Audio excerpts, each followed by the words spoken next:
Many people have heard of the ancient book known as the Holy Bible. But few are aware of the ancient Mediterranean seaport from where the Bible gets its name, Byblos, said to be built by the god Kronos or Saturn as the first city in Phoenicia, according to the ancient Phoenician author Sanchuniathon.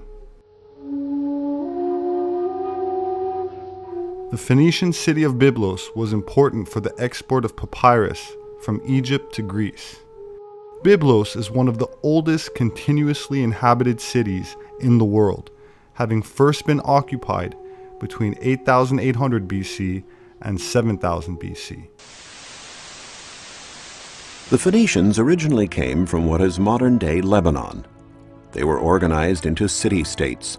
They soon became outstanding sailors and astute traders, indeed the very best. They set up ports and founded colonies, built warehouses, and created a network of routes that touched on neighboring countries such as Egypt, Greece, the Magna Graecia, and Carthage in North Africa. Then they went on to reach Sardinia, the Mediterranean and Atlantic coasts of Spain, and farther south, along the coast as far as Senegal, and north to England and Ireland. It was the discovery of this sarcophagus of the Phoenician king Ahiram, which dates back to the 13th century BC, that enabled archaeologists to understand the reasons for such great organizational skills. Engraved on the sarcophagus is the most ancient example of writing in alphabet form. It is composed of letters and not hieroglyphics. The Phoenicians were the first to invent an alphabet, a factor that proved indispensable in establishing their great trading network. We can get an idea of how extraordinary this innovation was from this comparison. On the right, we see two Egyptian hieroglyphics, and on the left, two letters from the Phoenician alphabet, an M and an H.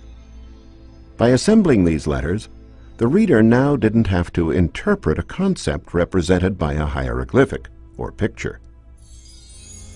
He had a specific code that always remained the same and had the same meaning for whomever was reading it. In the Hellenistic period, the city of Baalbek was known as Heliopolis, City of the Sun.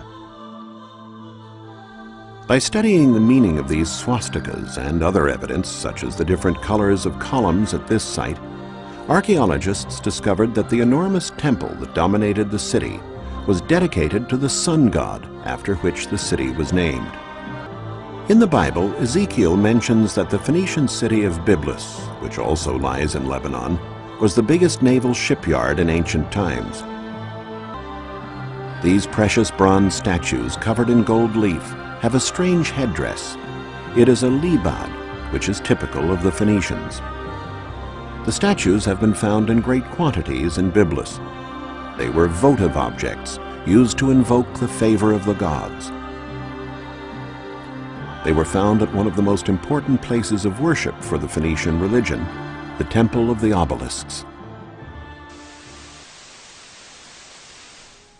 There are a lot of fraternal organizations that are known for wearing fezzes, like the Shriners.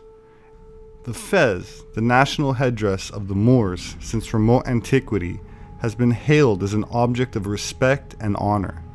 Symbolically, and at times literally, the person wearing the fez should possess high knowledge and power. In Turkey and other parts of the Mediterranean, the fez is known as a tarbush. In ancient Canaan or Phoenicia, the conical fez is known as the hennin. This type of fez was also used by the ancient order of Magi.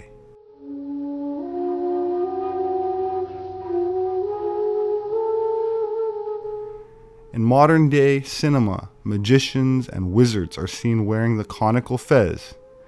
In the old elementary school days, if you acted up, you were told to sit in the corner and a dunce hat was placed atop your head.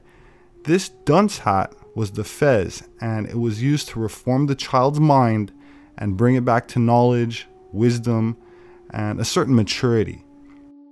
The fez worn by the modern Moors is red in color. It's also worn by 32nd degree Freemasons in the House of the Shrine. I am Lucifer. Okay, define Lucifer for me. pure, virtuous, wholesome, innocent individual that's out to help people. Lucifer is? Yeah. Say that again. Lucifer is a pure, holy, virtuous. Now, is he the Lucifer that God created?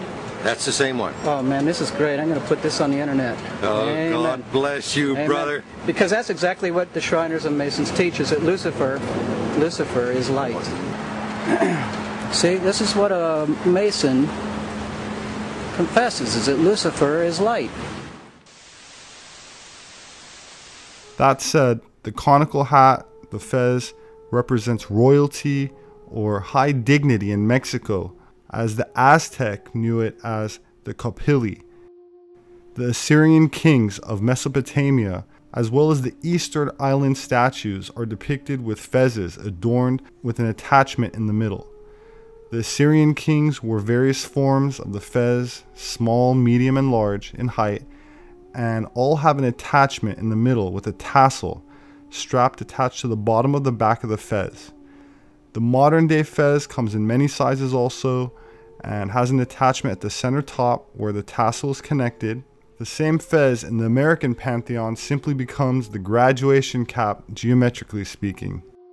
The fez hat was first introduced into Europe and the West by the Cretans, and has been worn by various Abrahamic priesthoods over the last few thousand years, as well as newly emancipated slaves since the time of ancient Rome.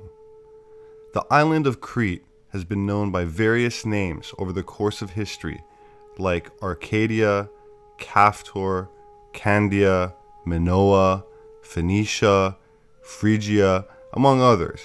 And the people of Crete have been called Cretans, Minoans, Philistines, Jews, Hellenes, Phoenicians, and the Sea Peoples, just to name a few. It was long time ago from the Phoenician and the pharaohs. From the Phoenician was the Greek people.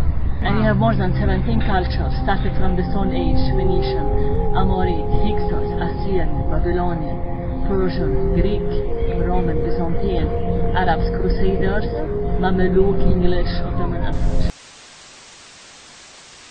Also called the Red Liberty Cap, it was an integral part of the American culture and symbology in the 19th century and is seen in many places in the United States Capitol.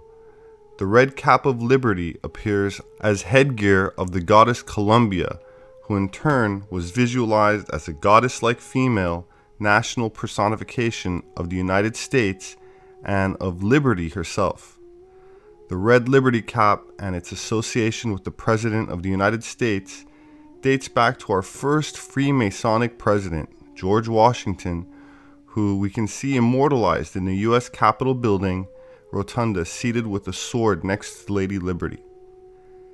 The U.S. Army has, since 1778, utilized a war official seal, in which the motto, "This we'll defend," is displayed directly over a red cap on an upturned sword.